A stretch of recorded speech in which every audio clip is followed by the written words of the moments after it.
Hello everybody and welcome back to Pravus Gaming and more Plague Inc. Evolved Custom Scenarios. Got another request, this time not from the author, but just something that was recommended. I think people are looking through the popular tab for me and sending some suggestions. We gotta have something called Selfanitus, which I have no idea what that's supposed to mean. There it is, final update. Also 4 stars already, which is a pretty good sign. Astar 0713. 5 people in Morocco were found dead a few days later. Later from what? We have no idea what happened. We don't know any of the preamble. All we know is just somehow a few days later after some nondescript event, people died. Alright, that's fun. Around their head was blood, but their faces were cracked. All of them had a bump on their head and their hair was missing. Was this a wild animal's doing or a new disease? I'm going to go with disease, but let's find out for sure. Alright, well, great start. Virus. ATP boost Darwinus, oxidative hemophile, and symptostasis seem fine. Selfanitus. C1.52. Already misspelled the title. That's great. An animal or a new disease? All right, we already saw that. Starting off in Morocco, whether we like it or not. Never started in Morocco before.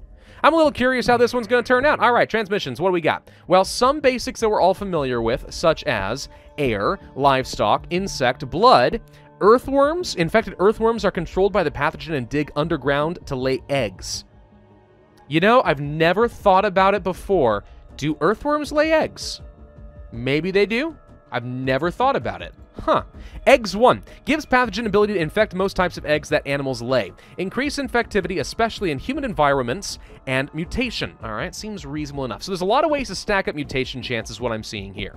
Symptoms. We have coughing, mild migraines, slowing the research speed, rapid eye blinking, blink twice as much during the day, which is surprisingly severe and noticeable, more so than having a headache even, and tears. The infected start crying due to the pathogen irritating the eyes. That actually is pretty decent as far as infectivity, so we'll start with that.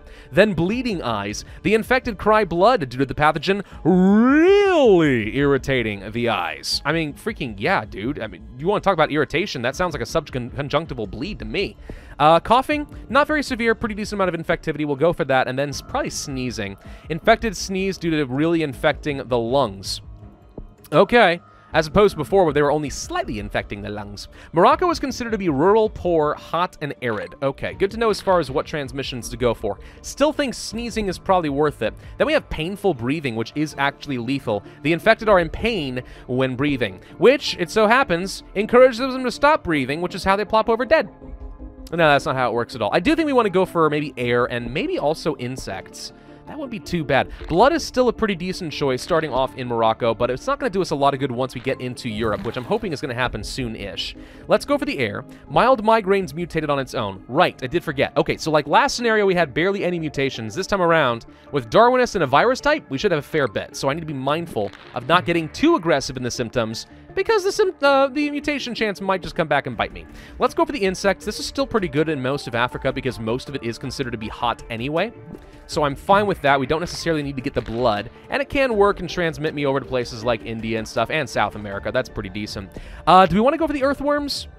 Land travel sounds pretty solid, especially since we're kind of far away from any ports or airports, so anything that helps me with land transmission to get over to a precious airport will probably speed up my spread a little bit faster, which is worthwhile. They have detected me, that's fine. Eggs are good in the human environments. Interesting. I'm thinking... I don't know what I want to do. Whoa, I forgot to look at abilities. There's a whole bunch of stuff over here. Oh, silly me. Okay, hang on. We got cold resistance, we got heat resistance, we got drug resistance, and we got genetic hardening. Then we have bottled water. Pathogen is able to infect bottled water, which is good in the urban countries. Seems nice. Viral instability for more mutations. Lethality decrease in case there's too much. Shouldn't be an issue. Mutation boost. How is that different from the viral instability, though? I don't know. Environment boost, missing an N. A little boost for all environments. Random country infector. Infect a random country. Good if I need to get into Greenland. Infectivity boost. That actually seems really good for 3 DNA. Holy crap, there's like no downsides. We gotta do that. And a severity boost and a lethality boost. Let's go for the infectivity because that seems non-negotiable. And then I'm gonna go for the environment boost just because if it helps me in all environments, sure, why not? I mean, Morocco is probably going to have a really hard time getting into places like Russia. I'm a little concerned that this is going to be very difficult to get into Greenland. Never mind, there's an airport. It's probably going to be really easy to get into Greenland. We just need more air transmission. That's all that we need. I I think I just need more transmissions at this point. Lethality seems to be building up. We got the head pain, which, that might be lethal. No, it's not. Infected feel head pain, sometimes very violent ones, slowing down the cure research speed. That's fine. Let's go for some rural transmission via livestock, which hopefully will spread me out a little bit faster, not only in Africa, but to other places too.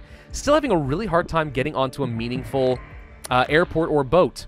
Let's go for Air 2. That should speed things along. Okay, good. Now we're in Saudi Arabia. So I'm starting to pick up some speed from where I was before. And immediately we hopped onto a airplane and got into Indonesia. Also now getting into Spain and the UK. Good. Do we want to go for more land travel?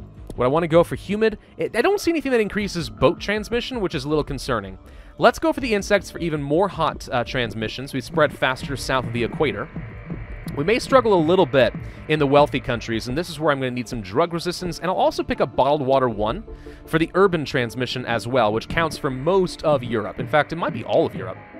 No, Spain is not considered to be urban, interestingly enough. Well, Iberia isn't anyway. Neither is Central Europe. Okay, so basically the classic Western countries are considered to be urban. All right, fine. Regardless, it should be pretty good. Bottled Water 2. Oh, there we go. Ship transmission. Okay, let's pick that up. That makes sense to me. Hair loss begins. That doesn't sound particularly lethal, so we should be fine. The infected start to lose hair, and it cannot grow back. Eye twitching, slow research speed, very severe. Blackouts. The infected feel pain so bad they black out, which can lead to some deaths. Burning retinas. The infected's retinas start burning due to the pain the pathogen is doing. Pretty good, but I don't want that much severity quite yet. I feel like that's a little overly aggressive. That said, we also just got into Greenland, so we're missing what? The Caribbean, Madagascar, and New Zealand as far as islands are concerned? Okay, that seems reasonable. Do I want to go for Air 3? That feels overly aggressive to me. Earthworms, blah, blah, blah. Let's go for eggs for the humid transmission. And this might be more ship. Yes, Bottled Water 3 is even better for ship transmission, so let's really stack that up. I will also pick up... I don't know if I need heat resistance, if I'm honest, because we should have started off in a warm country, and we already got into all the cold stuff I need, so I don't need that either.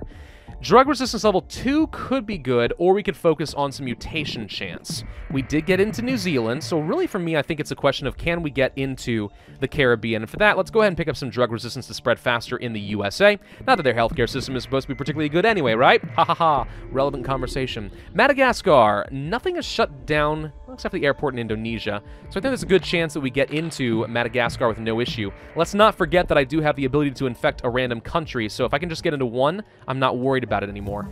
There's the blackouts. Okay, mutations are still building up. I'm going to commit to this and really hope that we can get into one of those countries soon. Looks to me like we just got in the Caribbean. Okay, so I feel completely confident now, ramping up lethality and so on. Let's go for the painful breathing and the collapsed lung. The infected's lungs collapse due to the pathogen irritating the lung too much. Now, I will say this is one slight downside to this scenario is the descriptions are a little on the repetitive side, right?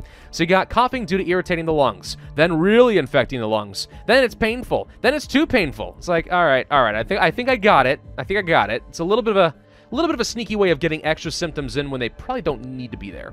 Blood circulation halt. Pathogen duplicates 2 of itself every second, as opposed to its regular method of procreation? I don't know. Which then blocks the blood from getting into vital organs. Wow, are there so many of these microscopic little things that they actually block up the arteries? For 26 DNA, that's pretty darn lethal. I'm going to go for the burning retinas for the extra infectivity. Then we have brain damage. The pathogen finds a way into the infected's brain. Very lethal. And let's also pick up eye twitching. I'm picking up the cheap things with the hope that my mutation chance is going to make this extremely cheap. All right, we got into Madagascar, so I don't really feel like I have to get any infected country random boost, so that's nice. So yeah, now it's just about ramping up lethality as quickly as we can. Brain damage would be good. We also have paranoia. I think that's going to slow down the cure. We'll pick that up. Then there's blindness. It says very lethal, but it's not nearly as good as brain damage, so we'll stick with that. And this unlocks total organ failure. The infected's organs shut down. We'll pick up blindness as well. This leads to bumps. The infected start getting bumps on their heads, the most being 3, never more than 3. It shall not be 1. It shall not be 2. 4 is too many. 5 is right out. Then, sorry, slows research speed. Then we have cracked head. The infected start cracking, releasing blood everywhere in their heads. Okay. So this is going back to the original... Oh, there it is. This is going back to the original symptoms that were described at the beginning of the scenario from the unknown event that occurred days later, apparently, in Morocco. What do we have here? Blood eruption, increased corpse transmission. I'm a little concerned we're not spreading fast enough in Greenland, so I'm going to pick up a couple levels of cold resistance. And the lethality being as high as it is scary. We really need some sort of corpse transmission if that's going to work. We need to devolve at least a couple of these. Crazy though that may sound, it's probably going to come right back, but if we do not make some progress in Greenland before anything bad happens, we're going to find ourselves in a really bad spot. What else can I do to speed things along in Greenland? Greenland is considered to be just cold. There's nothing else descriptive about Greenland. It's just really cold. Let's go for the eggs and stuff. I'm hoping...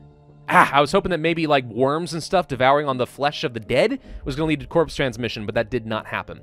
Anything else? We could go for the lethality decrease, which might be necessary, believe it or not. I'm going to pick it up. I can't devolve that, but I'm thinking we'll mutate new options soon enough. We just need to hit a critical mass quickly in Greenland, which we're starting to get. There it is. There it is. There it is. Okay, now we can go for anything I want. All right, cool. Let's go for the cracked head. We do have bumps to go still, and then we have blood eruption in Cleaves. Oh, there's the corpse transmission. Oh, I should have just done that. I should have read the things. Oh, I'm an idiot. Whatever. It's fine. It is no big deal. We got it. We got it. Dang it. We're okay. We're okay. Anything we can do to slow down the cure? Let's go for genetic hardening. No genetic reshuffles. Boo! Bumps mutate for free. Okay. Well, we're pretty much at maximum lethality, so this was a very quick kill in the end of the day. I don't think we are going to get 3 stars, though, because I think we took longer than a year. No, we actually still get 3 stars just from raw score. Interesting. It's because the cure progress is so low. All right, well, it's a fun little scenario. I mean, it's got plenty of customization in it. Again, I think the symptoms could probably use a bit more fleshing out and a bit more creativity there, but besides that, not too bad. The transmissions and abilities are perfectly fine. I'm just really concerned what happened in Morocco several days ago. That's what I want to know. Okay? Can we get some answers to these questions, please? Anyway, 386 days, 16% cure progress, 102,749 points. Sorry, 102,749 points. 3 stars overall. This was the final update, so I guess we're never going to know. We will never know. Let me know in the comment section what you think happened down below. Come up with a story, guys. I want to know what happened in Morocco that fateful day. Maybe it was after PewDiePie visited or something. Who knows? Thank you all very much for watching. I hope you enjoyed. If so, then I would ask you to hit that like button, leave a comment, subscribe, make sure you hit that notify bell, and I will see you guys next time.